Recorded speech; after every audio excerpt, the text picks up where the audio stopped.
दलगत निर्विशेष संग्रामी नेता लोकनाथ चौधरी 100तम जन्म शतवार्षिक उत्सव एरसमा तहसिल पड़ी विराट श्रद्धांजलि सभा लोकनाथ चौधरी प्रतिमूर्ति उन्मोचन हो जाइछि। प्रथम अतिथि मानक द्वारा प्रतिमूर्ति उन्मोचन पर लोकनाथ चौधरी स्मृति कमिटी पक्षर अरुण बेहरा संपादन एक श्रद्धांजलि पुस्तिका उन्मोचन होता। शशिभूषण स्वईं सभापतित्व महामान्य अतिथि श्रीयुक्त निरंजन पट्टनायक पूर्वतन मंत्री ओडिशा राज्य सभापति जातीय कांग्रेस श्रीयुक्त देवीप्रसाद मिश्र पूर्वतन मंत्री ओडिशा राज्य उपसभापति बीजेडी श्रीयुक्त विभू प्रसाद राय मान्यवर सांसद जगतसिंहपुर श्रीयुक्त शारदा प्रसन्न जेना बालिकुदा एरसमा विधायक श्रीयुक्त पंचानन कानूनगो पूर्वतन अर्थमंत्री कमरेड आशीष कानूनगो राज्य संपादक सीपीआई कमरेड नारायण रेड्डी पूर्वतन विधायक छत्रपुर एडवोकेट सुशांत कानूनगो एडवोकेट वीरनारायण पात्र कमरेड ज्योतिष महापात्र राज्य सीपीआईएम जिला परिषद पीतवास कच्छा श्रीमती लक्ष्मीप्रिया महापात्र अध्यक्ष एरसमा पंचायत समिति प्रमुख उपस्थित थे। लोकनाथ चौधरी जड़े साम्यवादी जननायक विप्लवी नेता थे। कर्ममय जीवन संपर्क में नेता माने आलोकपात कर श्रद्धांजलि ज्ञापन करते। नेता पृथ्वी में विरल एरसमा गर्व और गौरव। आज प्रचंड ग्रीष्मर प्रकोप साधारण जनता नेता संपर्क में शुणा धैर्य सहकारे बसी। इस सभारे बीजेपी बीजेडी नेता मध्य कथा कटाकटी होइतिबारु राजनीति में उष्मता देखा स्वर्गत जननायक लोकनाथ चौधरी आज शतवार्षिक पालन तांकर जयंती तिथि रे एरसमा तांकर एक प्रतिमूर्ति आज उन्मोचित है। एक सर्वदलीय स्मृति चारण कमिटी करा जायतिला एवं स्थानीय विधायक स्थानीय सांसद छड़ा कम्युनिस्ट पार्टी जो थे सी साम्यवादी आंदोलन प्रख्यात नेता थिले देशर एवं तांकर एवं एरसमावासी दल मत वर्ण निर्विशेष एवं आमेरे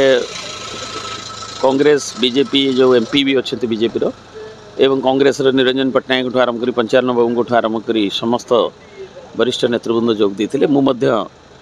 बिजु जनता दल तरफ आमर राज्य सभापति श्रीयुक्त नवीन पट्टनायक जो वार्ता आमर शारदा जेना को देते स्मरणिका तो उन्मोचित है एवं मत प्रेरित निर्देश आसी मु स्वर्गत चौधरी प्रति श्रद्धांजलि ज्ञापन कली।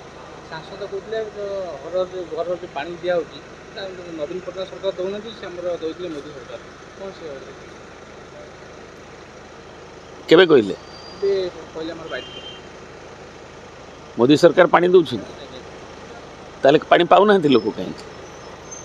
सांसद तार उत्तर रखिए। अनेक योजना जो गुड़ाक सब केंद्रीय योजना 90-10 थिला 75-25 थिला माननीय मोदी जी आसवा पर 16 मसीहा पर 60-40 होगा। अनेक योजना केबी के भाया योजना उठीगला जोटा लोकनाथ बाबू सृष्टि करते चाप प्रयोग कर तेणु ये हूँ समवेदना लोकों प्रति संवेदनशील सरकार नुहे। जो सरकार अच्छी तार मंत्री जड़े आमर जे आर्मीर मुखपात्र लेडी को तांको भी उपहास अटहास्य करने को पछेले नहीं। तांकर उपमुख्यमंत्री भी आ गोटे कथा कही आज बाहर पुणी आउ जड़े मंत्री कि प्रजापति से भी आक्षेप कर कहुच्छे सैन्य बाहिनी तले ये जो आक्षेप कर अवमान कर मूल्यबोध को गणतांत्रिक विचारधारा को संविधान को ता निंदनीय एवं डेवलपमेंट काम खाली मु तू कथा कथार कहूँ 24 वर्ष अरे 24 वर्ष तुम तो 9 वर्ष ये थी आम सागर एवं अनेक प्रसंग भित्तिक ये भी थिल तेणु तू मेमे न गोटे संघीय व्यवस्था निजर दायित्व निर्वाह करवा उचित। एवं मु भावुँ सांसद तो तांकर साम्यवादी चिंताधारा पिता थिले एवं ठिकड़ा को भल को भेल से निश्चय जानी अंतर में वो तो बाहर कहून उन्मोचन एरसमा ठारे करागला से अवसर रे एक साधारण सभा अनुष्ठित है। तांकर सांसद भाव एवं विधायक भाव जड़े लड़ुआ जननेता भाव ये अंचल विकास करने एवं समग्र ओडिशा तांको क्षमता बल नेतृत्व बल अनेक समय जुगान्तकारी निष्पत्ति समग्र राज्य राजनीति की परिवर्तन करिबारे से सक्षम होते। मुख्यतः जो भली भाव में चेष्टा फल शिक्षक माने प्रत्यक्ष दरमा पाइबार साहाय्यकारी होता। अपर पक्षरे भू संस्कार आईन के कार्यकारी करने ता सहित चाषी मानू किभली भाव में थईथान करने ये अंचल मत्स्यजीवी कैवर्त मानू जीवन जीविका बाट देखा ता सहित सामग्रिक भाव में एरसमा पारादीप कुजंग अंचल श्रमिक मानकर उन्नति एवं पारादीप बंदर आरंभ में संपृक्ति ता सहित समग्र भारत वर्षरे किभली भाव मेहनती गरीब लोकंकर एक परिवर्तन आनिबारे सी से विश्वास करुले। तेणु से दृष्टिकोण सी ये अंचल केवल नमस्य नुहति समग्र भारत वर्षरे तांकोपाई स्वतंत्र स्थान अच्छी केबिके डिस्ट्रिक्ट गठन करिबारे सी प्रथम मूलदुआ पकईथिले एवं सेतेबेले 1991 मसीह सेतेबेले से धमक देइथिले जदि केबिके डिस्ट्रिक्ट गठन न होबो एवं स्वतंत्र अनुदान सरकार न देबो ताहले से अनशन करिवे। तेणु यही भली लड़ुआ मनोवृत्ति ये अंचल रे अनेक लोकों को तैयारी करिवार से सक्षम होइथिले। तांको चिंताधारा बा आदर्श ये भारत वर्ष राज्य में कार्यकारी हो नथिले मध्य किंतु तांकर दृढ़ नेतृत्व व्यक्तित्व जहाँ फल ये अंचलवासी पाखे से चिरस्मरणीय होकर रही। बर्तमान समय देखिए लोकनाथ चौधरी जो आप कहले ओडिशार विकास क्षेत्र में भूमिका अनेक रही कि विधायक शारदा वक्तव्य दूसरे से समय टे रोला कि अधिक समय जो प्रति कथार से नवीन पट्टनायक ना नौते से विकास क्षेत्र भूमिका तुलनीय रोचे कि देखु गोटे कथा हूँ जो जल योजनार कथा ये कथा प्रकृत प्रिय प्रधानमंत्री नरेंद्र मोदी द्वारा कराई एवं हर घर न जल प्रति परिवार पाखे स्वच्छ पीवा पानी पहुँचब ये हूँ योजना प्रिय प्रधानमंत्री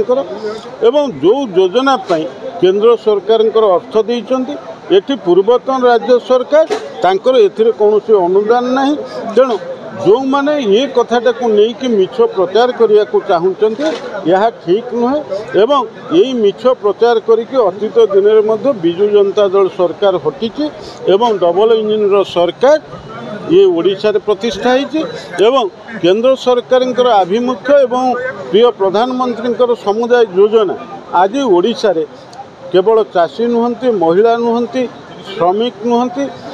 सामग्रिक भाव में सबु वर्गर सबु जातिर लोकंकर विकास रे मुख्य भूमिका नहीं। राशन कार्ड तो आरंभ कर स्वास्थ्य सेवा आयुष्मान भारत योजना एवं चाषी मानकर उन्नति पाई प्रधानमंत्री कृषक निधि योजना तो आरंभ कर सीएम किसान निधि योजना पर्यंत एवं ये एथिरे किभली युवक माने अधिक नियुक्तिर सुजोग पाइबे से विभिन्न योजना को आज कार्यकारी करा जाउची। तेणु एथिरे पूर्वतन सरकार गारिमा को बखाड़े जे ताकू लोक ग्रहण करेंगे एक आदौ ग्रहणीय नुहे। लोकनाथ को विषय बर्तमान आम जो मैंने राजनीति कहवा भारी कष्ट कारण कष्ट सी गोटे भिन्न जुगर भिन्न आदर्शर भिन्न रीति राजनेता आजिकल तो आम जो मैंने राजनेता अच्छु आमर कार्यकारिता आमर आचार विचार सब भिन्न हो सामाजिक जो परिवर्तन हो सामाजिक परिवर्तन जोपरी भाव में चली सामाजिक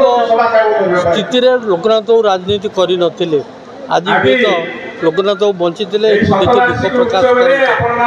तेणु भाया जड़े अद्वितीय स्पष्टवादी एवं आदर्श रे विश्वास करुवा लोक को श्रद्धा करुवा देश को श्रद्धा करुवा राजनेता ओडिशा रे भारत वर्ष वीर। बर्तमान शेष बर्तमान समय राजनीति अनेक भिन्नता देखा मिली किंतु बर्तमान समय रिसेंटली कांग्रेस टीम गठन हो नुआ टीम गठन हो देखिए वरिष्ठ मान गणदेखा कर नहीं सेमती ना सभापति महोदय गोटे नुआ टीम तैयारी कर 12 घंटा भितर से विषय किसी प्रतिक्रिया देवा उचित। एड समर तन्मय कुमार सेटिंग का रिपोर्ट नायवती टीवी।